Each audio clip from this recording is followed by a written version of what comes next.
everybody, it's Caitlin, your geeky girlfriend. I know, I'm actually wearing my contacts and some sunglasses today. It is a beautiful sunny Saturday in June, regardless of when you are watching this video, and we are a little bit more dolled up today than normally, but we are on our way to my best friend's bridal shower, and unfortunately for me, it is being held like closer to our hometown, so I've got about an hour and so in the car, and you guys know what I like to do when we're on these long drives. So as always, I'm coming to you hands-free.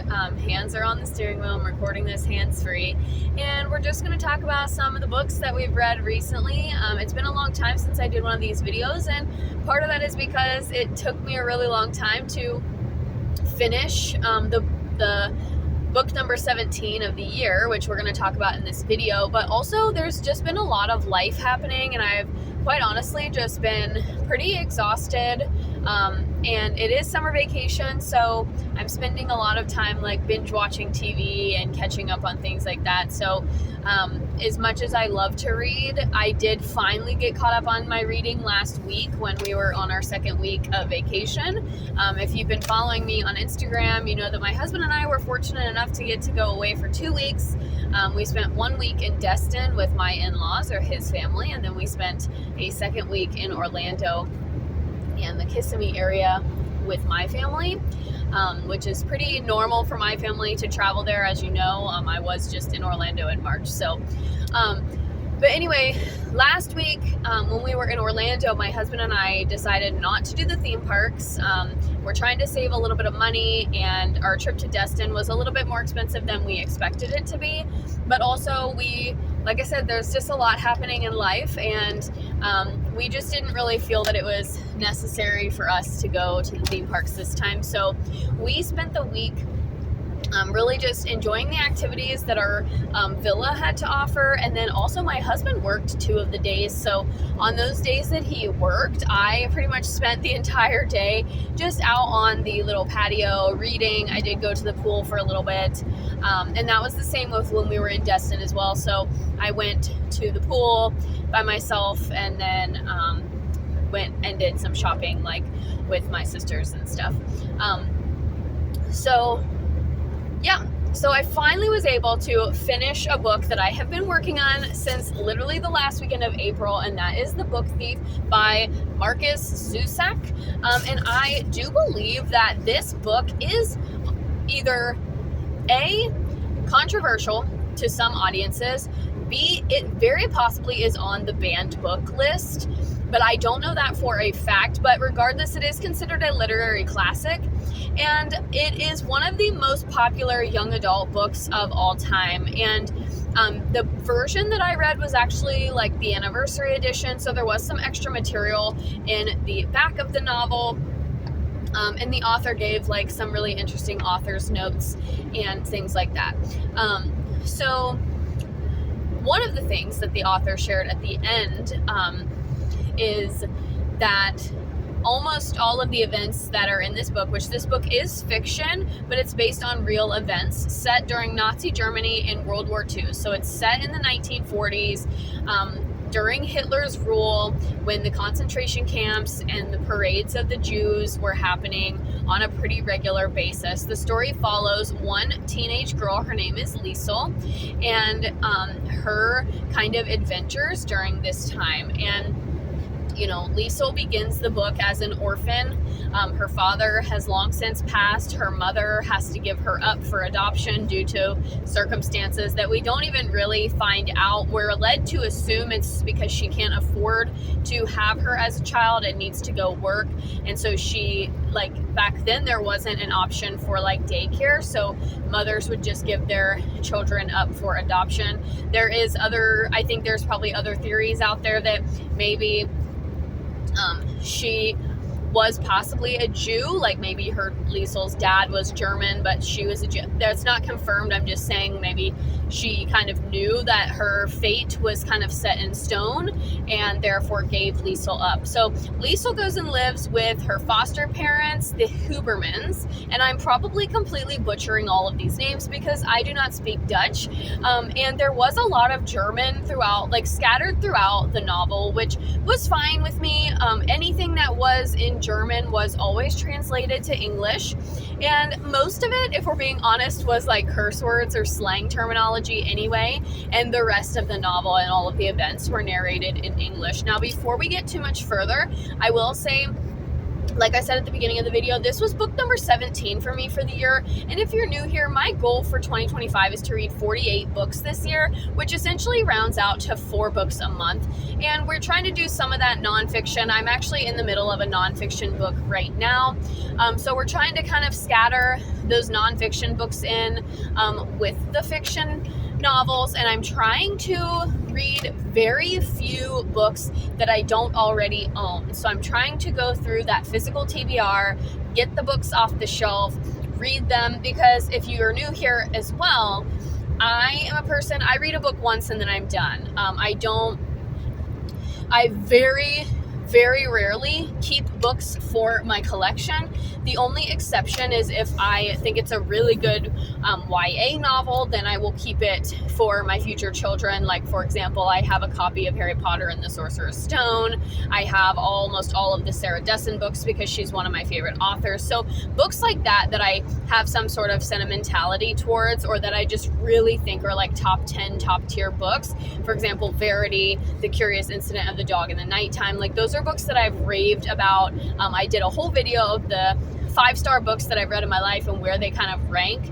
And so those books that are still considered top tier in my mind, and those that are considered like the top favorites of me, or for me, those are the ones that I still have on the shelf, and I just moved them to a different shelf in my home.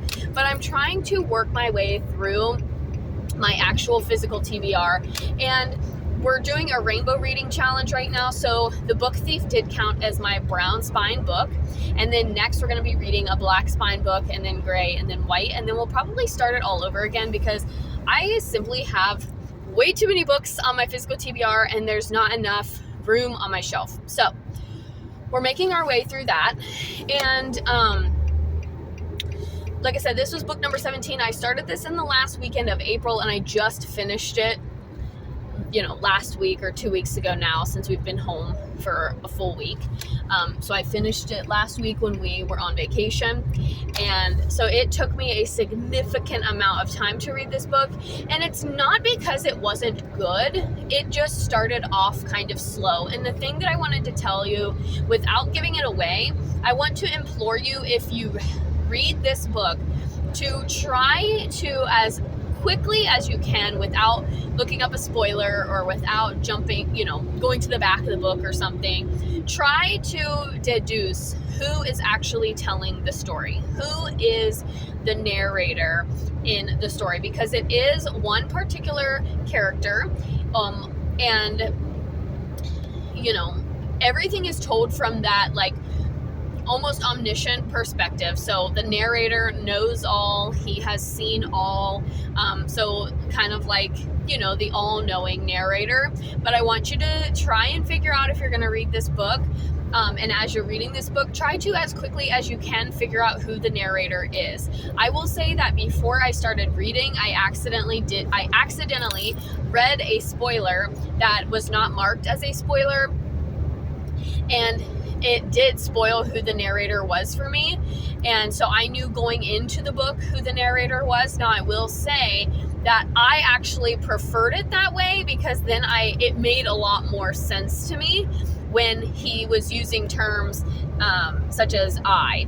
And that made a lot more sense to me, because it's more of an abstract thing.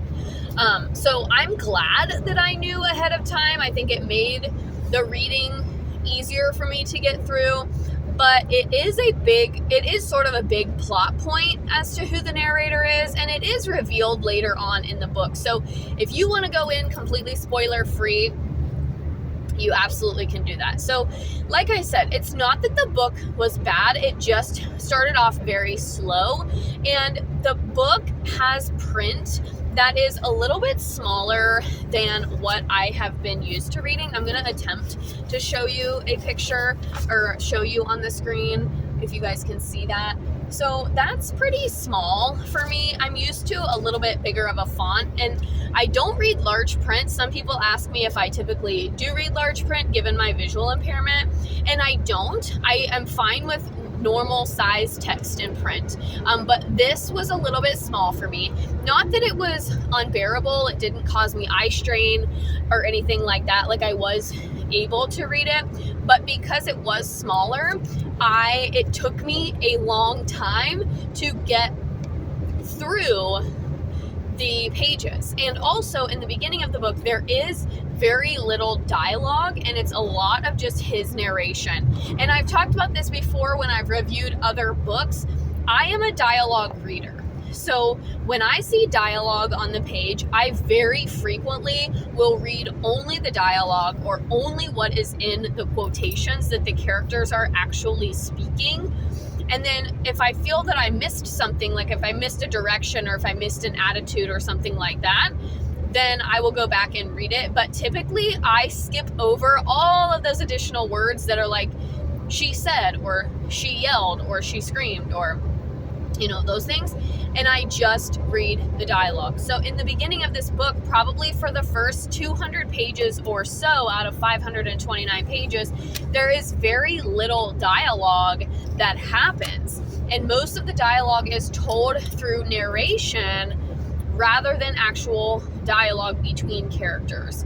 So the pages about Liesel and Rudy, those have a lot of dialogue. I read those a lot quicker. But when it's just talking about what she did during the day, or what she did at school, or what her and her dad did, then those took me longer to read, because I wasn't able to kind of use those strategies that I've developed for myself after all these years and kind of skip through the extra stuff, the fluff.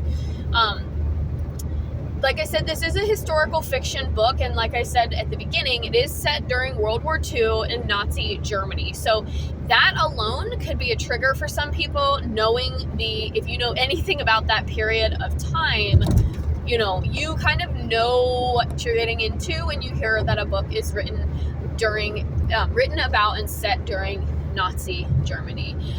So like I mentioned at the beginning, the concentration camps are discussed not heavily, but there are several direct comments about what happened at the concentration camps and the result of such, and lots of references to just how the Jews were treated during that time in general. So lots of references to the anti-Semitism beliefs that Hitler held, and kind of the policies and procedures that he had in place during this period of time. So know all that going in, but a lot of people love historical fiction, and a lot of people really are interested in this World War II Holocaust timeline. And if that is you and you have not read this book, I highly recommend reading it. Like I said, the book was good, but it just started off very slow because I couldn't kind of skim the pages the way that I was intending. You really had to read every word and take it all in to understand the story. And then favorite characters. Without giving anything away, my favorite character by far in the entire book was Hans Huberman. I just felt like he was a really lovable, really strong character, and I genuinely felt like the ending of his story was not justified, and that's pretty much my overall critique of this book. I spent a lot of time with these characters in this book, and as I was reading it, I was very comfortably in the 2 to 3 star range. I would say it started off as a 2. I fell asleep a couple of times reading it at the beginning. I tried to read it a little bit later at night. This is not a book that you can read late at night. This is a book that you have to really sit down and spend significant time with, like in the middle of your day, if you have the capability. So it's a really good summer reading book for my teacher friends, a really good summer break novel. If you are part of a summer reading challenge or something like that, like this would be a good one for that. And it also, like I said, the version that I read had 529 pages. So if you are in a book club or doing a reading challenge or reading bingo that requires you to read books of higher lengths, then this one would also qualify for that too. But so I was comfortably at a 2 to a 3 while reading it, and it did get gradually better. The pace started to pick up. There was more dialogue, so I was reading it a little bit quicker. So then we kind of jumped into that 3-star range where this is a good book. It just started off a little bit slow, but it's picking up and the events are progressing in a way that I like to see. And then we get to the end, and I had this book sitting on my beach towel when I was in Destin, and this young lady came up to me and she asked me if I was enjoying the book, and I said yes, I am. I'm not reading it as quickly as I would have hoped. It's taking me a little bit of time to really get into it, but I do like it. And she said yes, I had a similar experience, but she said the last 50 pages are really worth it. And I kind of disagree with her, but I also agree with her. I think it's more of the last 100 pages. It starts to really get good, and then the last 25 or so pages are kind of disappointing. So it was that like last 100 to the 100 to 75 in that regard. So the 450 pretty much to the 425, 450 all the way to the end was what was better to me. So the ending does pick up, but then the actual end of the story and all of these characters finally kind of having their end,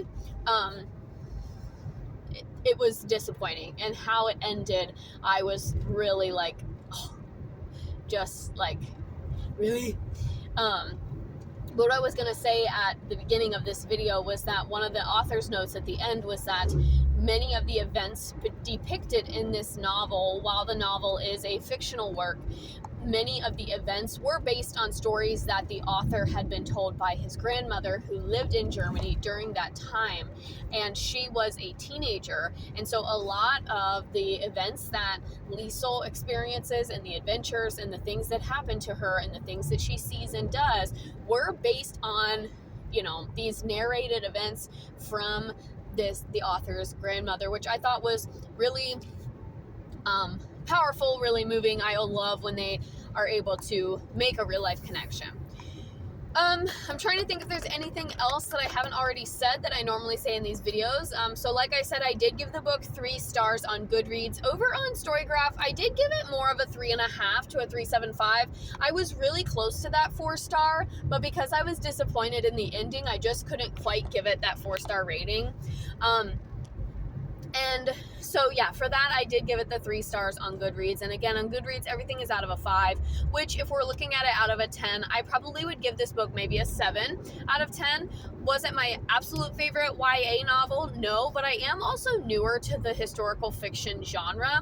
So like I recently just got into the historical fiction genre when I read Kristen Hanna's The Women. That was probably the first contemporary historical fiction book. And I had read in my past like the Magic Tree House books and stuff, but those are definitely more fiction than historical fiction. So it definitely, I don't know if I could say that it was my favorite historical fiction, but that's not to say that it completely turned me off from the genre either. I definitely think that if it was a topic that was of interest to me, I definitely would be interested, and I would be interested in reading another book set during this time period. So if you have recommendations of historical fiction books set during World War II, I would be interested in checking those out. So you can comment below and let me know. And if you have read The Book Thief, also let me know your thoughts on it, because I have a lot of people have asked me about how I like the book. A lot of people have asked me what my thoughts are, if it was recommended to me. It was not recommended to me. I just honestly bought it for really, really cheap. I think I got it for like $3, and so it was a thrifted book, and I knew it was considered a classic and like one of the best YA novels, so I thought I would give it a try. And like I said, overall I gave it a 3. So for me, if you're new here, a 3 means it was a good book. Like, Do I have some notes? Yes, but it kept my attention. I didn't want to stop reading it. And for me, that's a big deal because we have had a couple DNFs this year.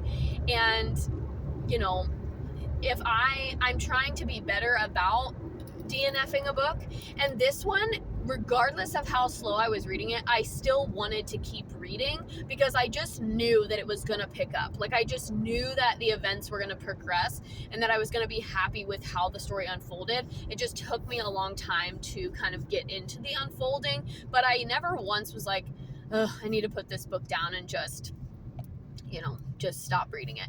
Now, I will say I did start reading a nonfiction book while I was reading The Book Thief.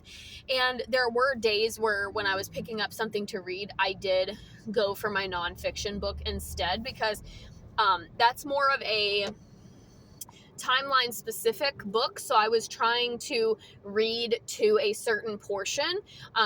And then, then I could put it away and save it until it was time for me to read again because it's more of a, it tells events. So this and this and this. So that one is more timeline specific. And so I was trying to read through the portion that was specific to me at that time. And then we could, put a bookmark in and pick it up in a month or two when the timeline progresses. So I did start reading that, and there were plenty of days where I was like, I'm not going to read The Book Thief today. I'm going to read my other book. And, but I never was like, nope, I'm not going to finish this. Like, I'm not going to read it. So for that regard, it does get that 3 stars. It was a very solid, okay book.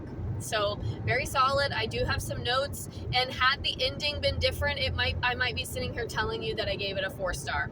So I think that's all that I want to say for this video. This one was a little bit longer than normal, and I apologize for that, but thank you all so much for watching and for being here. Like I said, our goal is to read 48 books this year. This was book number 17. I am dropping another book review later on today, probably, or tomorrow. So this will be the same look because I'm going to film that one next. But we're back into the pretty much reading them a little bit more quickly. So more book reviews will be coming. As always, you can check me out on Goodreads at your geeky girlfriend, Caitlin M. And let me know in the comments any other historical fiction books that are World War II centered, because I did enjoy this one and would be interested in reading some more. And actually, on that note, if you have not read Number the Stars, fantastic novel. It's also YA, and it is up there in like the top 10, like it's up there. Definitely in my favorite YA books of all time, but granted, Sarah Dessen is also a YA author, so I have lots of hers in that list too. But if you are interested in all of the 5-star books that I've ever read in my life and ranking them, I did do a video of that last year, so just scroll down, or you can search my channel for ranking my 5-star reads. And if you're curious as to how I rate my books, if you're new here, well, first of all, if you're new here, welcome. Make sure that you hit the red button and subscribe if you liked this video. But also, I did do an entire video on my book rating systems, and that goes for spooky books, it goes for regular books, and romance novels, and the spicy level. So that way, when you watch my reviews, you know kind of where I'm gauging from. And all of those videos can be found in my channel as well. So thank you all so much for watching. It is a beautiful sunny Saturday in June, and wherever you're watching this from, I hope it's just as sunny and bright, and I hope that you have a great day. And yeah, thank you all so much for watching. Let me know in the comments what your thoughts of this book are, if you've read it, and other World War II historical fiction books that I should check out if I liked this one. Thanks, guys, and I'll see you guys next time.